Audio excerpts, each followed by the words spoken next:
परेशान हो जाते हैं। संसार में देखो तो परेशान, परमार्थ की तरफ देखो तो हम परेशान हो। ये हमारा आदत स्वभाव बन गया परेशान होना। थोड़ा सा धैर्यवान बनो, गंभीर बनो।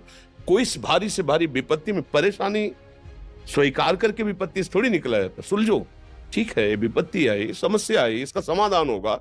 ऐसा थोड़ी कि हमें नष्ट कर देगी। अगर अभी हमारी बड़ी हानि हो जाती है, हम कल इससे बड़ा लाभ प्राप्त कर सकते हैं। हमको एकदम बिल्कुल गंभीर रहना है, इतने कमजोर नहीं बन जाना। अब वो गए तो क्या होगा, अब वो वस्तु गई तो क्या, पद गया तो क्या होगा। प्रयास किया था, ये पद मिला था, इससे बड़ा पद प्राप्त करूंगा, मैं इससे बड़ा महान बनूंगा। ठीक है, एक बार गिर गया, गलती हो गई, दंड भोगूंगा, फिर इससे ज्यादा संयम में रहूंगा। बिल्कुल मतलब एकदम फ्रेश दिमाग रखना चाहिए। और अपने लोग क्या है, जरा सी बात में एकदम पछड़ा कर लेते हैं, एकदम कमजोर हो जाते हैं। ये बिल्कुल ठीक नहीं है। हम जीवन भर की यात्रा की बात कह रहे हैं, भारी से भारी कष्ट में भी मुस्कुराना, तो हमें बल मिला है, हमें भगवान की कृपा का दर्शन हुआ है, हमें उनका दुलार दिखाई दिया है। अगर ऐसे तो भाग जाते, फिर परमार्थ में थोड़ी चलना होता है। आज जो आप सुन करके लाभ लेने की चेष्टा कर रहे हो ना, ये केवल प्रवचन नहीं है, ये जीवन है। अगर ये जिए ना होते ना तो ये इसका प्रभाव नहीं पड़ता, फिर वाणी का प्रभाव नहीं पड़ता। हम इसीलिए कहते हैं, जैसे आप लोग एकदम परेशान हो जाते हैं जब बोलो, क्या हमसे ज्यादा परेशानी होगी? दोनों किडनी खराब, दवाई लाने के लिए पैसे नहीं, पानी रखा है हम उठ के पी नहीं सकते, भीषण शरीर में कष्ट, भीषण बुखार, क्योंकि किडनी फेल, जरा में बुखार, खाने को क्या, रोटी मांग के लाओ। अगर वहां सब्जी मिलती है तो लाल मिर्च ऐसी पड़ के मिलती थी कि वो पा नहीं सकते थे। आप सोचो, पानी लाना है तो मुझे लाना है, पीना है तो मुझे पीना है। अगर मैं हारता तो कहां पहुंच जाता, क्या स्थिति होती? नहीं, मरना है, पर कदम पीछे। कोई दिन ऐसा नहीं जिस दिन सेवा ना की हो, जिस दिन सेवा ना गए हो। गुरु जी की सेवा में जाना है, पहले अपने को स्वस्थ साबित करना है, नहीं वो सेवा नहीं लेंगे। तुम बीमार हो, तुम कष्ट में हो, ऐसे उनकी दृष्टि परेशान थी, सेवा की, आके लेट गए। फिर हिम्मत की, अपनी श्री जी की सेवा की, मधुकरी नहीं गए, 3-3 4-4 दिन भोजन नहीं गए, पर सेवा नहीं छोड़ा, दिनचर्या नहीं छोड़ी। और उसका प्रधान कारण संयम, ब्रह्मचर्य, भगवत आश्रय, नाम जप, कभी हारने नहीं दिया। अभी भी थोड़ी देर बाद डायलिसिस शुरू हुआ, हारने, आपको हारे हुए नजर आ रहे हैं। शरीर में पीड़ा है, किडनी फेल है, ऐसा तो हम स्वस्थ बैठे हैं, पीड़ा है, बार बार प्यास लगती है, थोड़ा थोड़ा पानी मिलता है, लेकिन हम आनंदित हैं, हम प्रसन्न हैं। हम लड़ाई में हारे नहीं हैं, ना हारेंगे, हम जीत चुके हैं। हम अपने मालिक के भरोसे में अपना सब बात, तो वो ये हम अपनी बड़ाई नहीं बता रहे, हम आपको बता रहे समस्या। सोचो, तुम्हारे पास तो माँ है, भाई है, बहन है, परिवार है, कोई ना कोई तो है ना। मेरा किसी ने कभी जीवन में ध्यान भी नहीं दिया। क्यों?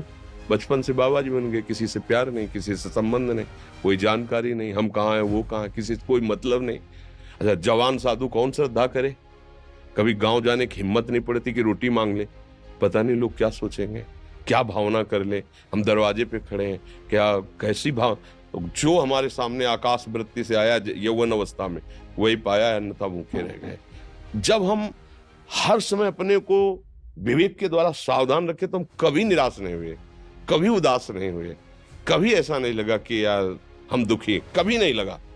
उसी का फल है कि उस सुख का संकेत मिल गया जहां दुख की निशानी भी नहीं है। वही उसी के बच्चे हो, हम सब उसी धातु से बने हुए हैं। हम इतना क्यों परेशान हो जाते हैं? हम ये देखते हैं अपने लोग, थोड़ी बात बिगड़ गई परेशान, नहीं बिगड़ी तो बिगड़ जाने की संभावना में परेशान है। आज सुख है लेकिन कल सुख छिन जाएगा, तो हम आज के सुख में सुखी ना होकर कल के दुख की आने की संभावना में हम भयभीत हो। मतलब क्या हमारी सोच रह गई? हमको इतना बलवान बनना है कि सुख और दुख दोनों हमको छू न सके। भारी से भारी सुख की व्यवस्था है तो अहंकार नहीं, हर्षित होकर किसी का अपमान न करे कि हम धनी, हम पदाधिकारी, अमुक। भारी से भारी दुख आया तो हमें किसी के सहयोग की जरूरत नहीं, हम फिर अपने कदम बढ़ाएंगे, हम फिर जुड़ी हुई अपनी भावनाओं को सजाएंगे। मस्त जीवन एकदम। तुम अविनाशी के बच्चे हो।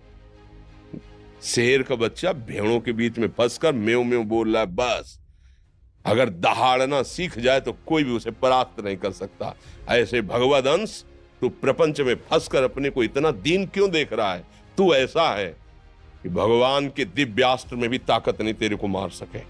तू अविनाशी का अविनाशी बच्चा है। विनाशी भोगों को, विनाशी शरीर को मैं मान के इतना भयभीत, इतना दुख, ठीक नहीं।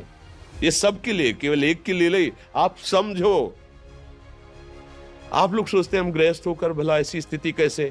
जनक जी सुखदेव जी के गुरु हैं और राजा हैं, महल है, रानियां हैं, नौकर है, चाकर। क्या सुखदेव जी जिनके शरीर में लंगोटी भी नहीं है, दिगंबर, परमहंस, परमहंस के गुरु है जनक जी जो राजा हैं। समझो आप ऐसा ना सोचे कि हम नौकरी कर रहे हैं, हम संसार में, हम गृहस्थ हैं, हम आध्यात्मिक की ऊंचाई पर नहीं चढ़ सकते। नहीं, आप एक सरकारी नौकरी या आप किसानी या व्यापार करते हुए आप एक अध्यात्म की ऊंचाई में चढ़ सकते हैं। और अध्यात्म ही है जो तुम्हें इस माया के दुख सुख से ऊपर उठा सकता है। दूसरा, चाहे जितनी संपत्ति आ जाए, आप सुखी नहीं हो सकते। सब देख लो, आंख खोल के देख लो, अध्यात्म ही है जो तुम्हें हर कष्ट सहकर मुस्कुराकर जीने का रास्ता बता देगा कि आप आनंदित हो जाओगे। कुछ नहीं बिगड़ा। अध्यात्म है तो कुछ नहीं बिगड़ा, अध्यात्म नहीं है तो कुछ नहीं बना, कुछ हाथ नहीं लगने वाला।